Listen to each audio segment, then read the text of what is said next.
Bonjour à tous. Aujourd'hui, on se retrouve pour parler de ma méthode d'analyse des entreprises.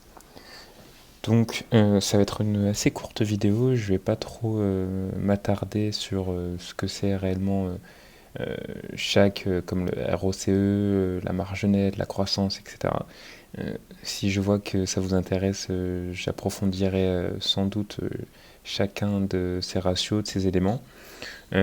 Pour info, j'ai pris la plupart de ma méthode, qu'on soit quantitative ou fondamentale, de d'autres, que ce soit dans les livres, que ce soit de d'autres vidéos YouTube ou d'autres choses. Je n'ai rien inventé. Je vous présente juste la méthode que j'utilise et que j'ai mis à jour sur mon tableau Excel. Donc là, pour l'instant, vous voyez trois entreprises. C'est ces trois entreprises que j'ai préparées pour la vidéo. Avant, je faisais ça tranquillement sur mon calepin. Donc, je prenais pas sur mon petit carnet, je prenais pas forcément le temps de tout mettre via Excel. Mais là, je vais essayer de le faire plus systématiquement. Comme ça, ça me permet visuellement de voir les entreprises qui sont dans le vert et les entreprises auxquelles potentiellement je vais peut-être devoir me séparer ou auxquelles je vais me rendre compte que sur le long terme, c'est peut-être une erreur. Je précise aussi que ceux qui n'ont peut-être pas regardé mes précédentes vidéos, j'investis sur le long terme. Donc moi, une entreprise qui potentiellement est dangereuse et risquée, mais qui peut s'avérer très lucrative, ce n'est pas forcément ma prédilection. Moi, je m'attarde principalement sur les entreprises qui ont montré depuis pas mal d'années qu'elles étaient performantes, qu'elles surperformaient le marché, et voilà. Là, vous verrez par rapport à ce que je viens de dire, il y a Stellantis par exemple qui n'est pas forcément dans cette catégorie-là, que j'ai quand même mis dans mon portefeuille et on le verra tout à l'heure. Je pense que ça va être l'une des meilleures entreprises que je vais pouvoir analyser. ASML qui a un ROCE très positif, donc de 23%, de 22% sur 5 ans et de 22% aussi sur 10 ans, de plus 22%. Donc là, on est dans le vert. Pourquoi? Parce qu'elle dépasse les 20%. Euh, Quand on regarde par rapport aux données qu'on peut trouver sur différents sites internet, on se rend compte que c'est à partir de 20% qu'on est dans une entreprise excellente. Donc c'est pourquoi que là, vous voyez par exemple Stellantis, elle est en orange puisqu'elle est à 15%. Ensuite, je vais regarder la marge nette sur 10 ans en moyenne quand je l'ai. Et je vais prendre aussi le CAPEX par rapport au chiffre d'affaires. Je vais regarder la croissance du chiffre d'affaires prévisionnel sur 5 ans.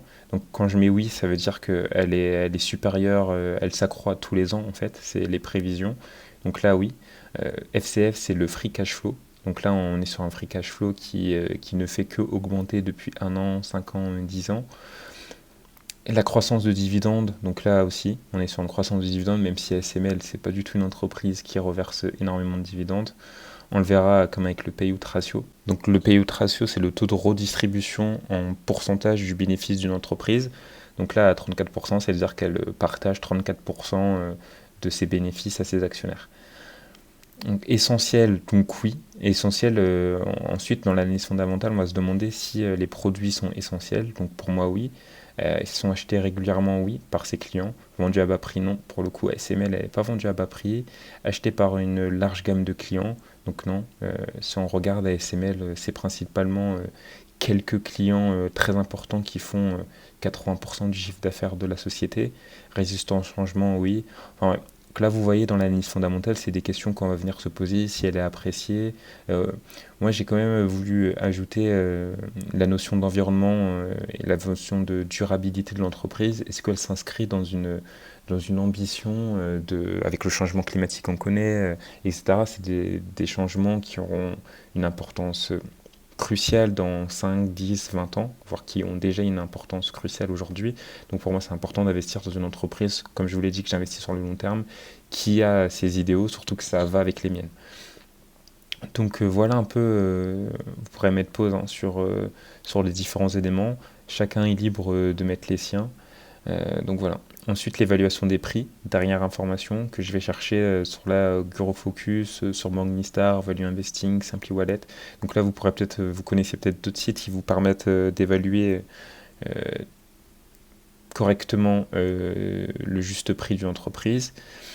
Ensuite, je fais la moyenne de ces prix et ça me donne, là par exemple pour ASML, on est sur 793. Quand actuellement on flirte avec les 1000 euros, actuellement, l'heure à laquelle j'écris, je fais cette vidéo, on est autour des 970 il me semble.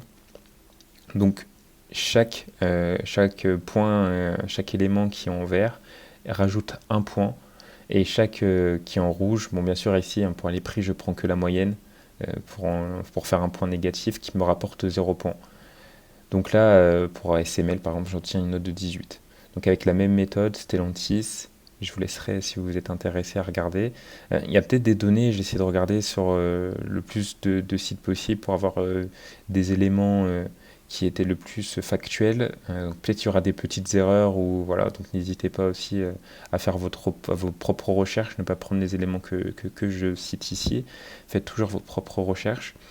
Juste Stellantis, ce que j'ai oublié de préciser, que c'est Stellantis, j'ai pas pris les données de plus de 5-10 ans, car depuis 2021, en fait, le groupe a vraiment changé, ce n'est plus la même dynamique, c'est pourquoi j'ai investi dedans, parce que moi j'y crois potentiellement.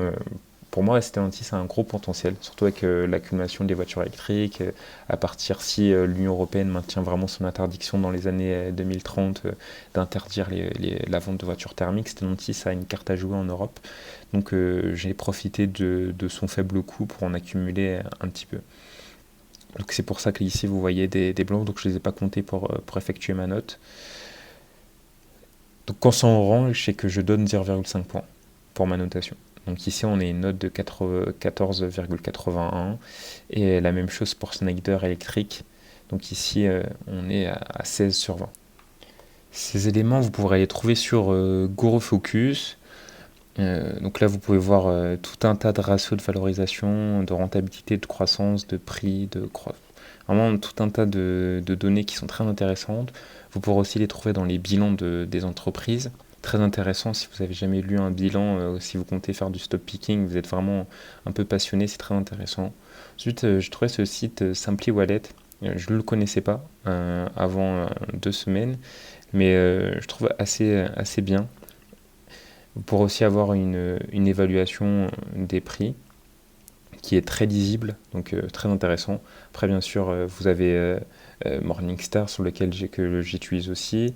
Vous avez aussi Morning qui permet aussi de voir pas mal de choses. Bon, il y a certains éléments que je trouve pas concordants avec tous les sites, mais par exemple, juste par rapport aux dividendes, par exemple, là, c'est très lisible.